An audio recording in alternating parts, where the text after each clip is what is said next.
Dhahak nggak berani ngomong jadi kotoran. Masa sama Nabi SAW ngomong kotor? Subhanallah, adab dan etikanya para sahabat. Dia tidak ngomong jadi kotor. Dia mengatakan, ila ma qad alimta ya Rasulullah. Menjadi sesuatu yang engkau sudah tahu wahai Rasulullah SAW. Subhanallah.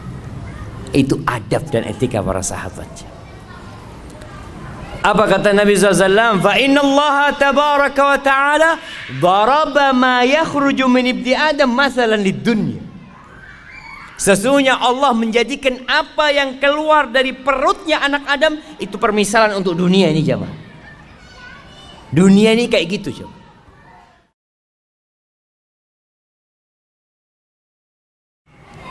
Ahibati billah, permisalan dunia ini dikatakan oleh Nabi SAW. Nabi pernah berkata kepada seorang sahabat namanya Dhahak bin Sufyan Al-Kilabi radhiyallahu anhu. Nabi mengatakan, ya Dhahak, ma ta'amuka? Dhahak, makananmu apa sih? Qala ya Rasulullah, al-lahmu wal-laban. Wahai Rasulullah, alaika salatu wassalam ya Rasulullah. Yang aku makan itu daging dan minumku susu. Qala thumma yasiru ila madza? Terus itu daging itu susu jadi apa? Bingung Dhahak kan. Jadi apa jemaah? Daging, antum kalau ngelihat ya, steak. Antum lihat steak yang dikasih macam-macam atasnya, ada bumbunya, makannya pakai garpu, satunya dipotong. Jadi apa nanti jemaah? Dhahak nggak berani ngomong jadi kotoran. Masa sama Nabi SAW ngomong kotor? Subhanallah, adab dan etikanya para sahabat. Dia tidak ngomong jadi kotor. Dia mengatakan, ila ma qad alimta ya Rasulullah. Menjadi sesuatu yang engkau sudah tahu wahai Rasulullah SAW. Subhanallah. Itu adab dan etika para sahabat. Apa kata Nabi SAW? Fa inna Allah tabaraka wa ta'ala daraba ma yakhruju min ibni Adam mathalan lid dunya. Sesungguhnya Allah menjadikan apa yang keluar dari perutnya anak Adam itu permisalan untuk dunia ini jemaah. Dunia ini kayak gitu coba. Di riwayat lain, itu hadis tadi diriwayatkan oleh Imam Ahmad. Di riwayat Ibnu Hibban, Rasulullah SAW mengatakan, inna mat'am ibni Adam duriba lid dunya mathalan bima kharaja min ibni Adam wa in qazzahahu wa mallahahu fandur ma yasiru ilaih. Walaupun makanan itu dikasih hiasan ya. Antum kalau makan di restoran-restoran bintang 5 ya, kadang-kadang kasih piring ada tutupnya, nanti masih keluar asap, dibuka, masya Allah ada sayur-sayurnya yang kecil, di model bintang, di model gunung, model apa, makanan macam-macam, masya Allah. Kata Nabi SAW, akhirnya jadi apa? Mau dibikin seperti apa? Oh, ada yang makanan muncung kayak gunung tadi itu jemaah. Ada yang warna merah, warna kuning, macam-macam manusia bikin makanan, jadinya apa? Kita tahu, hadhihi hiyad dunya. Itu dunia kita jemaah. Akhir dunia menuju kepada kerusakan. Rumah yang dibangun begitu indahnya, gedung-gedung yang tinggi. Di Jakarta antum lihat gedung-gedung itu modelnya macam-macam. Ada yang model pena, ada yang model kotak, ada yang bulat. Nanti jadi apa jemaah?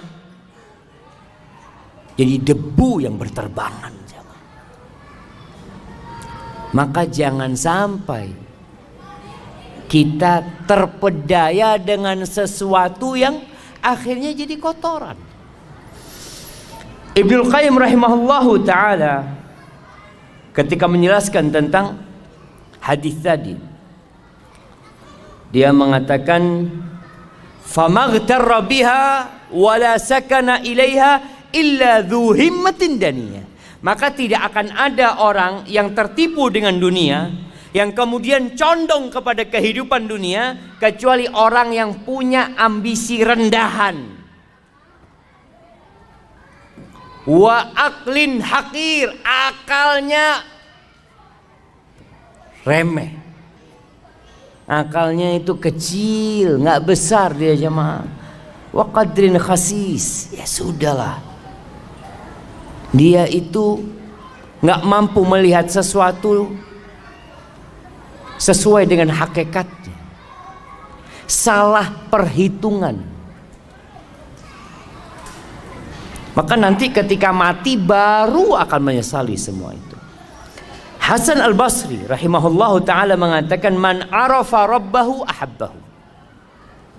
Barang siapa yang mengenal Allah pasti cinta sama Allah.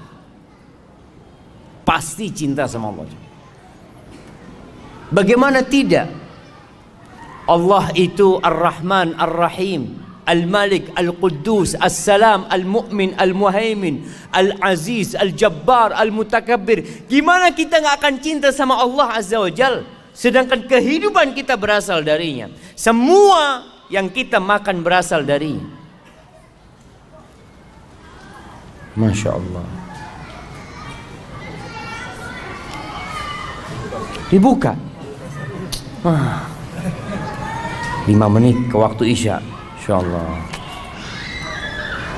Siap jemaah. Kita sholat Isya dulu ntar lagi. Sampai mana kita? Anak soalnya bukanya salah barusan jemaah. Jadi bismillah. Alhamdulillah. Orang yang kenal sama Allah akan cinta sama Allah. Tapi kenapa banyak manusia kok malas beribadah kepada Allah? Susah dia untuk sholat ke masjid. Diteriakin hayya ala salah, hayya ala falah, karena mereka gak kenal sama Allah. Antum tuh, kalau ada orang duduk di sebelah antum, antum gak kenal sama dia, lagi nungguin di bandara duduk, antum sibuk mungkin baca-baca atau WA ya. Setelah itu antum dikasih tahu, Mas, yang di sebelah kamu itu, iya siapa? Wakil Presiden. Loh, Wakil Presiden, ya Allah, Assalamualaikum Pak, ahlan. Baru antum jadi menghormatin dan menghargain dia, karena antum dikasih tahu, antum kenal. Itu manusia biasa. Atau siapalah, antum makan di warung, ada orang datang mau duduk di sebelah antum, dalam hati kecil antum, ya Allah, ini orang nggak tahu adab, tempat udah sempit, duduk sini. Kasih tahu, Mas, yang di sebelahnya itu Gubernur Jakarta. Subhanallah. Assalamualaikum Pak. Baru senyum antum. Maka dikatakan tak kenal maka tak sayang, betul. Banyak kita nggak kenal sama Allah. Kalau ada orang yang ngasih sama antum rumah, ngasih sama antum mobil, ngasih sama antum istri dan anak, Masya Allah, bagaimana penghormatan antum sama orang itu? Dipanggil antum, ditelepon, bulan antum datang ke sini, siap. Padahal antum lagi makan, aduh bismillah lah berangkat sudah. Ditinggal makanannya. Karena yang manggil siapa? Yang ngasih antum semuanya. Gimana dengan Allah Azza wa Jalla? Itu kata Hasan Basri, yang kenal sama Allah dia akan cinta sama Allah. Wa man arafa dunya zahida fiha. Yang kenal sama dunia dia akan zuhud sama dunia. Yang kenal sama dunia, tahu dengan hakikat dunia. Maka antum lihat bagaimana Rasulullah SAW, beliau orang yang paling kenal sama dunia. Ketika ditawarin, Masya Allah, tawarin gunung jadi emas ya. Ditawarin kenikmatan-kenikmatan dunia. Sampai Umar bin Khattab nangis, sahabat nangis melihat susahnya hidup Nabi SAW. Lalu apa kata Nabi? Mali walid dunya. Apa urusanku sama dunia ini? Innama mathali wa mathalud dunya karakibin istadhalla tahta syajaratin thumma raha wa tarakaha. Pemisahanku sama dunia ini seperti orang yang sedang berkendaraan. kemudian berhenti di rest area, kita lihat. Kalau dulu berhenti di bawah naungan pohon, orang naik onta panas berhenti di bawah naungan pohon, kira-kira berapa lama di bawah naungan pohon? Sebentar, terus mau ditinggal. Antum pernah lihat orang di rest area bangun rumah? Rest area bangun rumah, Pak, ngapain di sini Pak, kata dia. Kita cuma lewat, kita mau ke Bandung. Oh iya, nggak jadi dia. Kalau kita kenal sama dunia, kita akan zuhud dengan dunia, sebagaimana Rasulullah SAW mengajarkan kepada kita. Tapi jemaah, kayaknya kita sholat dulu. Nah, insya Allah kita lanjutkan setelah sholat. Jadi setelah sholat nanti kita langsung kajian. Ba'diyahnya ditunda selesai sholat. Selesai sholat setelah kajian atau di rumahnya nanti jemaah. Hadza wallahu a'lam bissawab.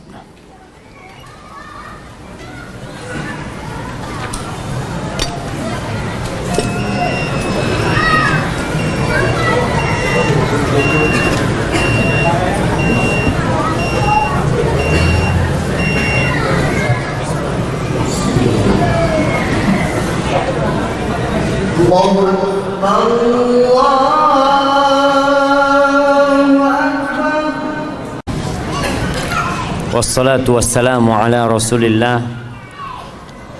Amma ba'd. Kembali kepada dunia kita yang memang kita masih hidup di dalamnya. Sebagian orang-orang pergi dan tidak pernah kembali. Al-Imam Ibnu Qayyim memisalkan dunia dengan ucapannya, ad-dunya kamra'atin baghi. Dunia ini seperti wanita pelacur, la tathbut ma'a zawjin wahid. Dia tidak akan tetap dengan satu orang, dia akan berpindah-pindah. Lihatlah rumah yang kita miliki, dulu punya siapa? Lihatlah posisi jabatan yang kita dudukin, dulu siapa yang duduk di jabatan itu? Antum bisa ngelihat tuh, orang-orang yang menjabat, dulu menjabat, setelah itu turun ganti yang lainnya, nanti ganti yang lainnya, dan engkau pun yang sedang duduk akan digantikan dengan yang lainnya. Hadhihi ad-dunya, seperti wanita pelacur yang tidak akan tetap dengan satu orang. Ibnu Abbas radhiyallahu taala anhu mensifatin dunia kita dengan ucapannya, awwaluha ana. Awal dunia ini kesusahan, susah. Antum lihat orang-orang yang susah, yang sekarang sukses, bagaimana proses dia meraih kesuksesannya. Dulu menjadi ini, terus naik jabatannya, terus sekolah lagi, terus bertugaskan di sana, kemudian dapat jabatan yang lebih bagus, terus wa akhiruha fana. Akhirnya habis. Jadi kelelahan dia itu habis ya, Pak. Awalnya kelelahan, akhirnya habis. Bukan kenikmatan. Halaluha hisab wa haramuha iqab. Yang halal antum akan dihisab. Antum makan halal, kerja capek halal, dihisab. Bener nggak kerjaan antum? Berkaitan dengan harta halal yang kita dapatkan, kita akan ditanya dua hal. Dari mana dapatnya? Kemana engkau belanjakan? Wa haramuha iqab. Jelas yang haram antum akan dihukum. Ayyuma lahmin, daging manapun, kata Nabi SAW, nabata min suhtin fannaru awla bihi.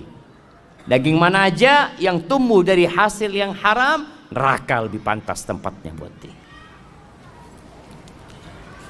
Man istaghna biha futin, yang kaya terfitnah dengan hartanya. Yang punya harta banyak terfitnah dia. Kadang-kala sampai merasa nggak perlu sama Allah Subhanahu wa taala. Na'udzubillah min dzalik. Innal insana la yatgha ar-ra'ahu istaghna. Kalla inna ila rabbika ruj'a. Orang tuh benar-benar melampaui batasnya, melakukan tindakan-tindakan yang konyol kapan? Ketika merasa cukup dia, udah kaya, Wa man iftaqar ilaiha hazin.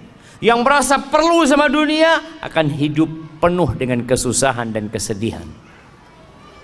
Hidupnya sedih terus. Melihat temannya beli mobil. Anak kapan beli mobil? Melihat temannya menikah. Ya Allah, ini teman sudah istri kedua, anak satu belum dapat. Insya Allah. Dunia. Wa man sa'alaha fatathu. Yang berusaha untuk mendapatkannya akan kehilangan dunia itu. Tadi ketika ambisinya dunia antum akan kehilangan. Na'a anha wa man na'a anha atathu. Bahkan yang menjauh dari dunia, dunia itu akan datang sama dia. Wa man nazara ilaiha a'mathu. Barang siapa yang melihat kepada dunia dengan pandangan yang penuh dengan kesukaan kepada dunia ini, maka dia akan jadi buta, lupa dengan halal haram. Segala cara dia gunakan untuk mendapatkan dunia. Waman basra biha basratu. Tapi yang berusaha untuk melihat dunia dengan pandangan yang sebenarnya, maka dia akan tahu dengan hakikat dunia. Jamaah rahimakumullah, ketika perang Uhud, para sahabat kalah, sempat menang, kemudian dikalahkan oleh musuh-musuhnya. Walaupun orang-orang musyrikin tidak berhasil menghabisi Rasulullah Sallallahu Alaihi Wasallam dan para sahabatnya, tapi banyak sahabat yang meninggal dunia. Apa sih penyebabnya? Subhanallah. Allah menyebutkan di surat Ali Imran ayat 152, walaqad sadaqakumullahu wa'dahu ittahussunahum bi'idznih hatta idza fashiltum wa tanaza'tum fil amri wa asaitum min ba'di ma arakum ma tuhibbun. Nih Allah janji dan Allah tepati janjinya. Bagaimana Allah berikan kemenangan kepada para sahabat ketika perang Uhud. Di awalnya Allah berikan kemenangan, tapi tatkala mereka gagal melaksanakan perintah Nabi Muhammad SAW, mereka bertikai. Ketika pasukan pemanah yang diperintahkan untuk tetap berada di tempat mereka, mereka mengatakan, mereka ribut di antara mereka sendiri. Udah, kita ngapain di gunung sini? Kita udah menang tuh. Tuh harta rampasan perang. Kita bantuin umat Islam, para sahabat yang lain untuk ngumpulin harta rampasan perang. Wa asaitum min ba'di ma arakum ma tuhibbun. Apa kata Allah? Minkum man yuridud dunya wa minkum man yuridul akhir. Di antara kalian ada yang ambisinya dunia dan ada yang ambisinya akhirat. Tsumma sarafakum anhum liyabtaliyakum. Akhirnya bukan dapat kemenangan, malah dapat kekalahan. Untuk apa? Untuk menguji kalian, supaya kita sadar. Ketika antum gagal dalam kehidupan ini untuk meraih sesuatu, itu sebuah peringatan dari Allah buat kita supaya kita jadi lebih baik lagi. Antum mau kejar sampai kemana? Kalau ada yang di PHK umpamanya dari tempat kerjanya, antum nanti akan di PHK selama-lamanya. Kalau sekarang antum di PHK masih punya rumah kadang-kala, nanti antum di PHK taruh di kuburan sama orang-orang. Selesai urusan.